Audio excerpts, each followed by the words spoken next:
Hello les amis et bienvenue dans ce nouvel épisode. Aujourd'hui, on va parler d'un sujet qui est, oui, je pense vraiment important et qui va t'aider surtout à gérer ton alimentation dans ton quotidien. Et je pense vraiment que ça va, je pense que cette astuce va vraiment t'aider. Et pour ça, j'aimerais commencer par te raconter une petite histoire. Souvent, mes filles viennent me voir et me disent, papa, on a faim. Est-ce que tu peux me donner telle ou telle chose? Et c'est souvent au moment, vous voyez, où elles voient un truc d'intéressant. Ah, papa, on a faim. Et donc, j'aime bien poser cette question à mes filles. Je leur dis, mais, ok, est-ce que tu as faim ou est-ce que tu as envie de manger? Parce qu'il y a vraiment une différence. Et elles sont là, si, on a faim, oui, oui, c'est ça. Et je pense que cette question-là, on a besoin de se la poser. Et c'est vraiment le sujet de cet épisode, comprendre la différence entre la satiété et la faim. Entre l'envie de manger plutôt, pardon, et la faim. Et ça va vraiment vous aider parce que par rapport à notre objectif peut-être de perte de poids, ça va nous aider. Pourquoi? Parce que lorsque j'ai faim, bah, c'est bon de manger, c'est ok. Mais lorsque j'ai envie de manger, ça ne répond pas finalement à un besoin physique que de manger parce que mon corps a besoin de manger, parce qu'il a faim. Ok. Et souvent, on va avoir envie de manger plus que on a faim. Et lorsque j'ai envie de manger, pourquoi est-ce que j'ai envie de manger? Et c'est ça la question qu'on doit se poser.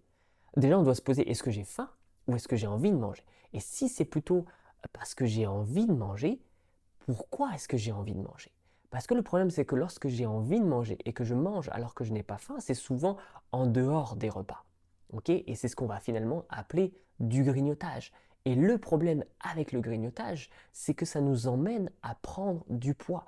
Parce que la prise de poids n'est pas liée à la quantité de ce que je vais manger, mais plutôt à la rythmicité, pardon, c'est-à-dire au nombre de fois où je vais avoir des repas dans la journée. Et quand je dis repas, c'est grignotage compris, des petits snacks, des petites choses, des petites chips, j'en sais rien, vous voyez. Même le fait de manger, c'est un grignotage. Et en fait, la prise de poids, elle est liée à la rythmicité, c'est-à-dire au nombre de fois où je vais manger dans la journée. Donc c'est pour ça que vous comprenez que tu comprends que ça va être important de savoir si vraiment tu as faim ou si tu as envie de manger. Parce que la plupart du temps, lorsque l'on mange, c'est parce qu'on a envie de manger. Et pourquoi est-ce qu'on a envie de manger? Bah, il y a plusieurs facteurs. Je peux avoir envie de manger parce que euh, émotionnellement, je suis perturbé. Admettons, je ne sais pas, je vis quelque chose de difficile aujourd'hui, ça m'apporte de la tristesse. Et donc, pour combler cette tristesse, je vais avoir envie de manger. Ok, c'est comme un mécanisme finalement, pas de défense, mais euh, d'élimination. Ok, j'ai une émotion et il faut que je la traite d'une manière ou d'une autre. Ou plutôt, c'est un mécanisme de compensation. Je vais avoir une émotion, il va falloir que je la traite. Donc, soit j'ai deux choix, soit je vais la traiter avec Dieu, soit je vais la traiter avec des substituts que je peux trouver sur Terre. Certains vont la traiter avec du sport. Ils vont faire beaucoup de sport pour finalement éliminer, en tout pas éliminer parce que c'est jamais vraiment éliminé quand j'utilise des choses de la Terre, du monde, mais je vais compenser en faisant beaucoup de sport. Je vais compenser avec certaines addictions. Je vais compenser avec la nourriture. Et donc souvent, les personnes qui ont du surpoids, c'est souvent dû au fait qu'on compense avec l'alimentation. Et d'ailleurs, il y a beaucoup de personnes qui compensent avec l'alimentation, même si elles ne sont pas en surpoids. Mais en tout cas, le fait de compenser avec l'alimentation, ça peut aider, favoriser la prise de poids. Et c'est pour ça qu'on en parle aujourd'hui. Donc, pourquoi est-ce que j'ai envie de manger? Ben, je peux avoir envie de manger à cause de mes émotions, ça peut être tristesse, le stress, l'inquiétude, la colère, ça peut être aussi la fatigue. Alors, c'est plus un sentiment qu'une émotion, je fais un petit peu la différence, mais peu importe. La fatigue. Lorsque je suis fatigué, euh, moi, ça, personnellement, ça m'arrive. Lorsque je suis fatigué, je vais avoir envie de manger. Lorsque je m'ennuie aussi, je vais avoir envie de manger. Même parfois, quand je suis heureux, je vais avoir envie de manger. Voyez? Et donc, Ça pose un problème encore une fois parce que ça va nous pousser au grignotage. Parce que je peux être fatigué, je peux avoir un petit coup de barre à 10h30 ou alors je peux vivre une frustration à 10h30. Donc là, je vais aller grignoter, prendre un café, une viennoiserie ou je ne sais quoi pour compenser cette émotion. Et donc, boum, grignotage à 10h30. Et puis, je finis de manger, il est midi, et puis à 13h, 13h30, il y a le coup de barre. Qu'est-ce que je fais? Boum, je vais aller manger. Et puis à 15h, à 16h, c'est dur au boulot, je suis fatigué, donc boum, je vais avoir envie de... Bref, vous avez compris l'idée, j'espère que vous avez compris l'image. Et c'est souvent ça le problème, c'est que nos émotions nous dictent notre, euh, le fait qu'on aille manger. Voyez. Et donc c'est là où il va falloir apprendre à discerner si j'ai faim ou si j'ai envie de manger. Voyez, parce que des fois, c'est pas facile à discerner. Et souvent, moi, je me retrouve dans ce cas-là où j'ai juste, d'un coup, j'ai envie de manger. Et donc, je me pose, je me dis, ok, attends, qu'est-ce qui se passe en moi? Est-ce que je suis fatigué? Est-ce que j'ai vraiment envie de manger? Est-ce que je ressens la faim? J'ai mon ventre qui se creuse. Et là, je me dis, ouh, oui, effectivement, j'ai faim. Vous voyez, et la plupart du temps, on a plus envie que réellement on a faim. Et je me suis fait la réflexion, je crois que c'était pendant une période de jeûne, où d'un coup, ça m'a pris, une faim m'a pris. Je me suis dit, ah, mais c'est ça en fait, vraiment avoir faim, parce que euh, c'est une sensation qu'on ne ressent pas si souvent que ça. Ou même si on la ressent, parfois ça peut nous arriver de la ressentir à 11 heures. Mais bon, si on n'y prend pas garde ou si on continue ce qu'on est en train de faire, ça peut passer assez facilement. Voyez. Et d'ailleurs, c'est pas parce qu'on a faim qu'on doit manger de suite. Vous voyez, c'est pas parce que j'ai faim à 11 heures que je suis obligé de manger de suite. Je suis pas obligé non plus d'écouter mon corps tout le temps. Ok. Si le repas il est à midi, ben, je vais attendre midi pour manger. Je vais pas grignoter, faire un petit snack en attendant midi. Vous voyez un petit peu. À la limite, ça, vous pouvez le faire si vous commencez à avoir faim à 18 heures et que vous avez tellement, mais que vous ne pouvez pas manger. Admettons, vous n'êtes pas chez vous à 18 heures, mais vous commencez à avoir faim. Ok. Et là, vous arrivez à la maison, la sensation de faim n'est pas passée, vous êtes juste affamé, et là, vous prenez tout ce qui se passe, tout ce qui vous passe devant vous. Vous voyez, le frigo est ouvert, boum, je prends du fromage, du pain, du ci, de ça, et puis en fait, finalement, ton repas, il ressemble plus à du grignotage par-ci, par-là qu'à un vrai repas. Dans ce cas, oui, si vraiment tu sais, on n'est pas capable, ou si je ne suis pas capable de gérer ma sensation de faim, et encore une fois, est-ce que c'est vraiment de la faim? Euh, si je ne suis pas capable de gérer ma sensation de faim et que je vais arriver à la maison et tout dévorer, là oui, fais-toi un snack, fais-toi un petit goûter à 18 heures avec une pomme, une banane, un kiwi, des bons petits fruits. Comme ça, tu coupes ta sensation de faim et tu arrives à la maison plus disposé pour manger sainement et avoir un vrai repas. J'espère que tu m'as suivi dans ce petit parcours. Donc, reprenons nos moutons. J'ai envie de manger, maintenant, comment je fais? Ok, il y a plusieurs solutions à ça.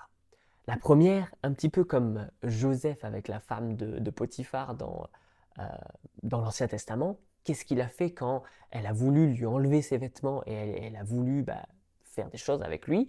Mais lui, qu'est-ce qu'il a fait? Il a fui. Vous voyez, face au péché qui voulait l'attraper, il a fui. Et quelque part, c'est ce qu'on doit faire. Lorsque tu as envie de manger des fois, fuis, va-t'en de la cuisine, va-t'en dans ta chambre, pars faire une marche. Je ne sais pas moi, va discuter, demande à quelqu'un de t'aider. Vous voyez, mais fuis, sors, pars loin de la tentation. N'essayons pas de résister à la tentation tant bien que mal, alors que le gâteau, il est sur la table. Non. Si c'est le cas, fuis ou alors range le gâteau, mais va-t'en loin. Ok, ça, c'est la première solution. Deuxième solution, traite ton émotion avec Dieu. Si tu es triste, dépose cette tristesse à Dieu. Peut-être que tu vas avoir besoin de pardonner à une personne parce qu'elle t'a blessé et du coup ça t'a rendu triste. Pareil pour la colère. Peut-être que tu es en colère contre une personne, frustré, déçu parce qu'une personne t'a blessé ou a fait quelque chose qu'elle n'aurait pas dû faire ou elle a fait quelque chose, bon bref, peu importe. Et peut-être que là tu vas avoir besoin de lui pardonner. Et dans ce cas-là, cette émotion, il va falloir que tu la déposes à Dieu, que tu te déverses à Dieu, que tu te décharges à Dieu. Seigneur, je te donne cette émotion, je pardonne à cette personne. Seigneur, je te remets cette tristesse. Seigneur, tu vois comment ça affecte mon cœur, Jésus. je te la donne, ça me peine, mais Jésus, je te la donne. Je te fais confiance que tu vas traiter, guérir cette situation. Viens guérir mon cœur, viens guérir cette personne, viens guérir, bon bref. Et Seigneur, je te donne ça. Aide-moi, Jésus. Et là, vous allez voir que d'un coup, Jésus va déverser cette paix en vous et ça va vous guérir, vous restaurer. Et alors, cette émotion n'aura plus la place dans votre cœur. Voyez? Et donc, vraiment, c'est mon encouragement pour toi. Dépose tes émotions à Dieu. Comme faisait le roi David dans les psaumes.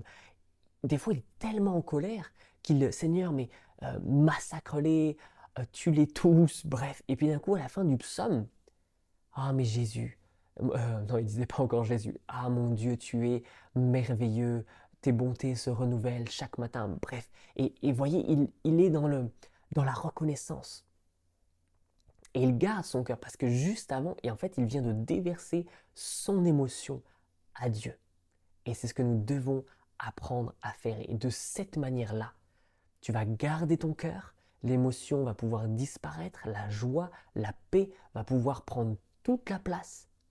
Et alors, tu pourras résister à cette envie de manger et résister à ce grignotage. Et alors, il y aura de moins en moins de compulsions alimentaires, de moins en moins de grignotage.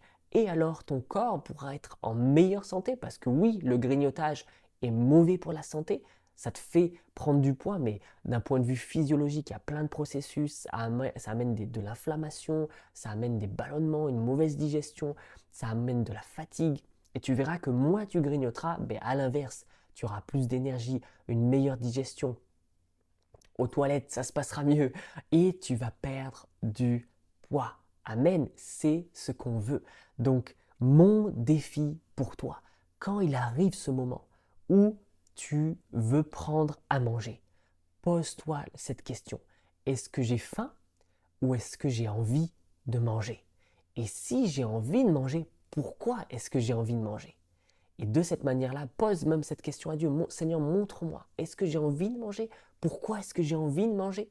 Et Dieu va te guider, Dieu va te révéler et tu pourras traiter alors avec lui de cette manière-là. Vous voyez, et même j'ai un exemple là qui me vient en tête. Souvent, ce que je fais, c'est quand je suis à table, à l'heure du repas, je viens de manger ma première assiette et là, j'ai envie de prendre une deuxième assiette. Et là, ça marche aussi. Seigneur, est-ce que j'ai encore faim ou est-ce que j'ai envie de manger? Ah, j'ai peut-être envie de manger parce que le repas était tellement bon, ou alors je suis un petit peu fatigué, ou peu importe, j'ai envie de manger encore. Mais est-ce que c'est bon pour moi? Pourtant, je sens que j'ai plus faim. Je sens que mon ventre est déjà plein. Donc je ne vais pas me resservir. Ça ne va pas être bon pour ma santé. Vous voyez? Donc j'espère que tu auras compris le process. Vraiment, je t'encourage à faire ça parce que c'est un merveilleux parcours pour ta santé, pour être en meilleure santé et donc pour perdre du poids. En tout cas, je te bénis dans ce processus. Tu es béni. Et Seigneur, merci parce que tu bénis mon frère, ma sœur dans ce processus. Tu l'aides à vraiment faire la différence. Tu mets la conscience, tu viens mettre la lumière pour l'aider à prendre conscience par rapport à tout ça. Et Seigneur, surtout, merci parce que tu l'accompagnes dans son objectif de santé, peut-être de perte de poids, dans son objectif de prendre soin de ce corps, de son corps qui est le temple du Saint-Esprit. Seigneur, merci parce qu'on veut t'honorer, on veut te glorifier, on veut vraiment te glorifier, t'adorer au travers de ce corps-là, au travers de cette prise de soin, en prenant soin, pardon, de notre corps, on veut que ce soit un acte d'adoration. Donc Seigneur, on te bénit et Seigneur, je bénis mon frère, ma sœur. Amen. Prends soin de toi. N'hésite pas à mettre encore une fois un petit commentaire ou une petite étoile, un 5 étoiles sur le podcast, notamment sur Apple Podcast, parce que ça l'aidera à le référencer et ça l'aidera à le faire connaître à un maximum de personnes. Tu es béni et je te dis à très vite. Ciao, ciao.